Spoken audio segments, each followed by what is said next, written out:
Alors, Fabien Gasser, je suis le fondateur et le directeur du Jump Park. J'ai 2 enfants mariés et j'habite à Orge, mais je viens d'Yverdon à la base, donc j'ai vécu à Yverdon jusqu'à l'âge de 20 ans. Thierry Gasser, j'ai 54 ans. Je travaille au Jump Park et depuis l'ouverture, il y a 8 ans. Je suis directeur adjoint du Jump, donc je seconde mon frère. Alors le Jump Park, c'est une salle de trampoline indoor qui est ouverte vraiment à tout le monde, à partir d'une année jusqu'à 99 ans. Donc accessible aussi aux petits, aux grands, aux gros, enfin voilà, on accepte vraiment tout le monde. Puis 99 ans ou plus, ils sont voilà, il n'y a pas de limite. Exactement. Puis voilà, puis depuis, on s'est un petit peu élargi, donc on propose d'autres activités aussi, dont des jeux arcade, simulateurs, on a J-Quiz aussi, une salle de quiz room, et puis tout ça c'est venu par la suite, quoi. Les premières images, enfin j'ai découvert ça en fait sur internet, aux États-Unis ça faisait déjà 4-5 ans que ça existait. Et puis, il y en avait quelques-unes en Europe, donc effectivement, on a pris la voiture, on a été tester 1 ou 2 salles en France. Puis quand j'ai vu le monde qu'il y avait, puis comme ça plaisait aux utilisateurs, j'ai dit, mais il faut qu'on fasse ça. Du fait qu'il n'y en avait pas en plus, quoi. Donc on était vraiment les premiers à se lancer là-dedans. Et puis, c'était une réussite, quoi. C'est pour ça qu'on est parti là-dedans. Ouais. Donc ça a commencé avec une grande halle vide. Des professionnels sont venus installer les trampolines, proprement dit, les structures de trampolines, et puis tout le reste autour, on a meublé avec nos mains. Moi, ce qui m'a le plus, la petite anecdote, on dira, c'est que je me suis retrouvé dans cette halle vide, en fait, qui fait 1000 mètres carrés, avec 8 mètres de hauteur, que je me suis dit, bon, voilà, quoi, on va aménager tout ça, mais c'est vrai que c'était immense, quoi. Et puis, en se disant, on va faire comme une grosse partie nous-mêmes. Donc c'était un gros défi, quoi, mais on y est arrivé, disons, au commencement, du moment où on a eu la halle jusqu'à l'ouverture, on a eu 6 mois en fait de gros travaux, quoi. Et puis on a fait beaucoup de choses spontanément, c'est-à-dire que c'était pas des plans qui ont été faits par un architecte où tout à la virgule près était réglé. C'est plutôt, on regardait un petit peu la place qu'on avait à dispo, on se disait, tiens, là, on pourrait faire ça comme ça. Et c'est aussi l'avantage de pouvoir faire ça parce qu'on travaille soi-même sur le produit. Donc on montait ça un petit peu comme un Lego au fur et à mesure. On savait ce dont on avait besoin, mais on a fait quand même énormément de changements entre la théorie du début et puis la réalité finale, quoi. Après, au bout d'un moment, si on prend la décision d'y aller, on doit y aller. Et puis, effectivement, il y a toujours des commentaires négatifs en disant « Ouais, mais tu te rends compte, les charges, les loyers, oui, on a fait un petit calcul, on a fait un business plan, et puis normalement, ça doit le faire, quoi. Donc, moi, j'ai aussi eu un retour par rapport aux salles à l'étranger, un petit peu la fréquentation et tout. Puis, j'étais parti très, très, très bas. En fait, de mes perspectives, et puis en fait, on a cartonné la première année, et puis on a eu le double de personnes qu'on avait prévu, quoi. La première année, on a fait, on a ouvert au mois de mars, et on a fait 80 000 personnes à peu près, ouais. Okay. Bon, même les premiers week-ends, les premiers week-ends, c'était vraiment ce qu'on appelle des week-ends de folie, c'est-à-dire qu'il y avait des files d'attente. Les gens, il y avait la file d'attente jusque sur la route. Donc pour ceux qui connaissent le Jump Park, il y a une route qui passe devant, mais il y a quand même un chemin d'accès officiel. Le chemin d'accès était plein et les gens faisaient la file sur la route. Donc c'était juste fou. Les premiers week-ends, on s'est fait dépasser. En fait, on gérait ça comme on pouvait, mais les gens venaient sans arrêt. C'était assez fou. Il y avait le côté sécurité où on ne pouvait pas accepter tout le monde. Donc à un moment donné, il y a des roulements qui se créaient. Mais on découvrait ça parce qu'en réalité, pour la Suisse romande, c'était pas quelque chose qui existait. Donc on avait des bases de travail qui avaient été discutées, mais avec un flux aussi conséquent de personnes non-stop de l'ouverture à la fermeture, c'était très difficile à gérer pour nous. C'était fantastique, mais c'était... Donc ça, c'est des souvenirs qui sont assez hallucinants. Il y a eu un arrêt très net, qui s'appelle le Covid.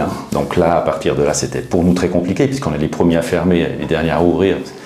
On était ceux qui n'étaient pas essentiels. Donc à partir de là... ça a mis un gros frein, mais il y a vraiment eu... Enfin, moi, si tu penses à la même chose, j'ai eu cette espèce de ressenti qu'il y a eu le avant Covid et le après Covid, au niveau sport-loisir avec l'engouement qu'il y avait. Alors, c'est clair que les habitudes ont changé depuis le Covid. Je dirais avant, là, au niveau de la météo, on avait quand même tout le temps du monde. Qu'il fasse beau ou pas, on avait quand même une fréquentation qui était assez stable. Maintenant, on se rend compte que dès qu'il pleut pas puis qu'il y a un rayon de soleil, les gens viennent plus à l'intérieur, quoi. Ça, c'est sûr. Oui. Puis après, c'est vrai qu'on voit quand même que les gens ont moins de moyens. Donc, ils viennent faire du trampoline, ils payent l'entrée et puis ça s'arrête là. Au niveau des consommations et tout, on a beaucoup moins qu'avant. Ouais. On a eu 8 mois de fermeture en tout, en 2021, ouais. Donc c'était énorme. Ouais. En fait, ce qui s'est passé, c'est que les rares économies qu'on avait, parce que ça avait super bien marché jusque-là, elles ont fondu vite fait. Et puis après, heureusement qu'on a eu des aides du canton et puis de mon propriétaire, qui a joué le jeu aussi sur les loyers, parce qu'autrement, on n'aurait pas tenu le coup, quoi, effectivement. Et moi, le truc qui me rend le plus fier, être à Yverdon, c'est quand les jeunes nous disent « Ah, enfin, on a un truc fun à Yverdon, puis on est les premiers à l'avoir ». Donc ça, c'est vraiment un truc hyper cool. Et puis, niveau satisfaction, c'est top, quoi. En fait, beaucoup imaginaient que le trampoline, les gens allaient venir juste une fois pour voir.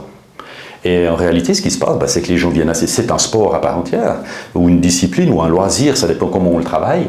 Et les gens reviennent, soit pour s'améliorer, soit pour se faire plaisir, soit pour faire un peu de cardio, soit c'est égal. Donc en fait, c'est ça que certaines personnes n'avaient pas compris. C'est très large. Moi, travailler avec mon frère, le premier truc, c'est quand même la relation et puis la confiance, quoi. Ça veut dire que si je suis pas là, je sais que ça va rouler parce que c'est Thierry, quoi. Donc voilà, j'ai pas trop de soucis avec ça. Puis après, il y a quand même 2-3 inconvénients, je pense, mais dans l'ensemble, on le gère assez bien. Et puis c'est top de bosser avec mon frère, ouais. Alors, on aurait peut-être eu plus de difficultés à travailler ensemble si on avait eu, on a 4 ans de différence, si on avait eu 20 et 24 ans, ça aurait peut-être été plus compliqué. Le gros avantage, c'est que les deux, on a bien roulé notre boss avant de travailler ensemble, donc ça aussi permis.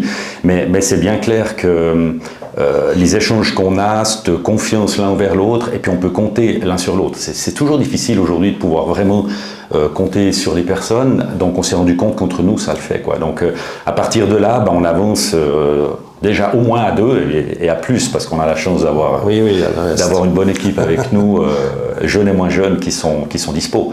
En 2019, juste avant Covid, on a créé un terrain de foot indoor qui a malheureusement pas fonctionné parce que quelques mois après, on a dû le fermer.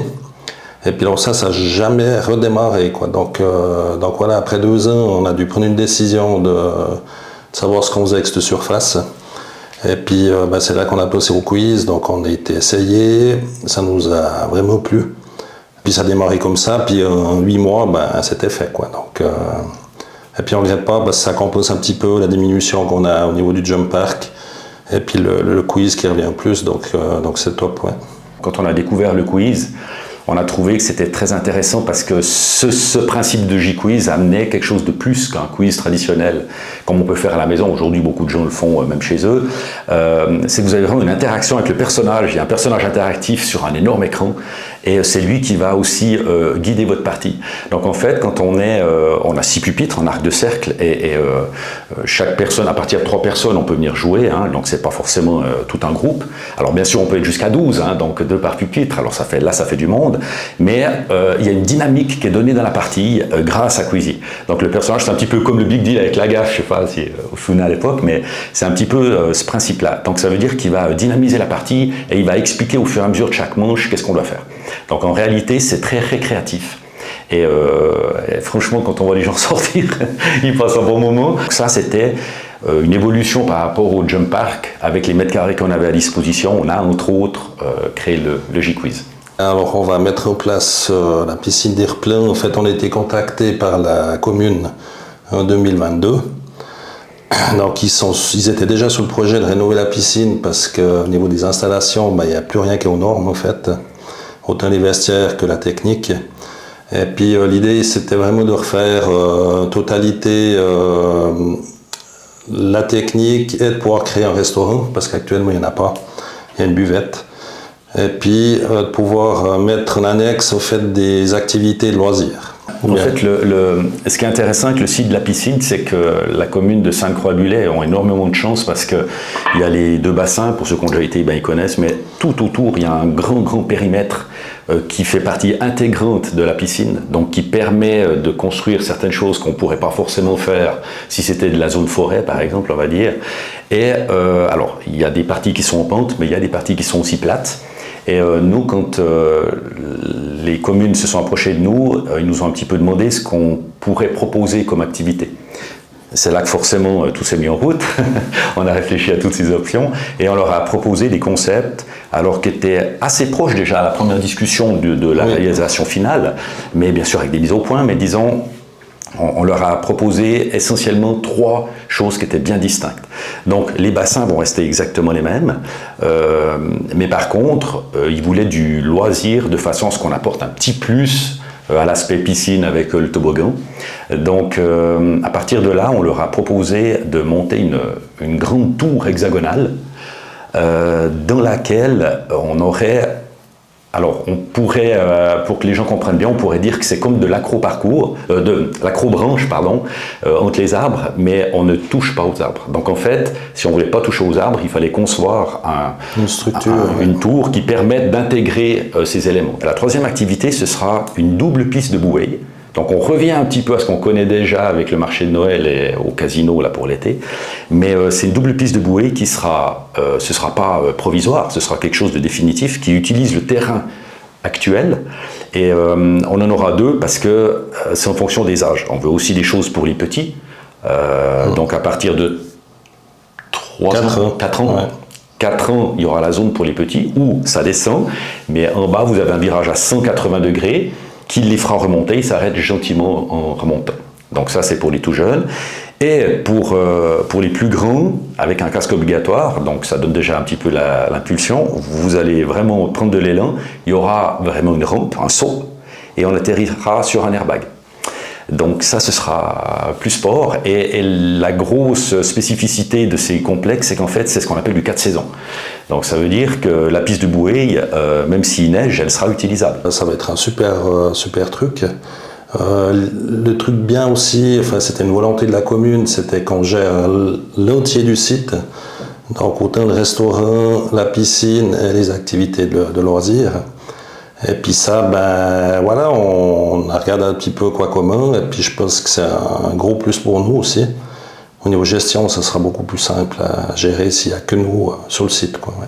Puis pour la commune, ben forcément, Balcon du Jura, Sainte-Croix, ils avaient vraiment envie de marquer quelque chose de conséquent, parce que ces bassins, cette piscine de Sainte-Croix, Bullet a toujours été présente comme ça, puis là ils veulent vraiment amener quelque chose de plus. Et leur idée, ben voilà, alors ils nous ont contactés, tant mieux, pour nous c'est génial.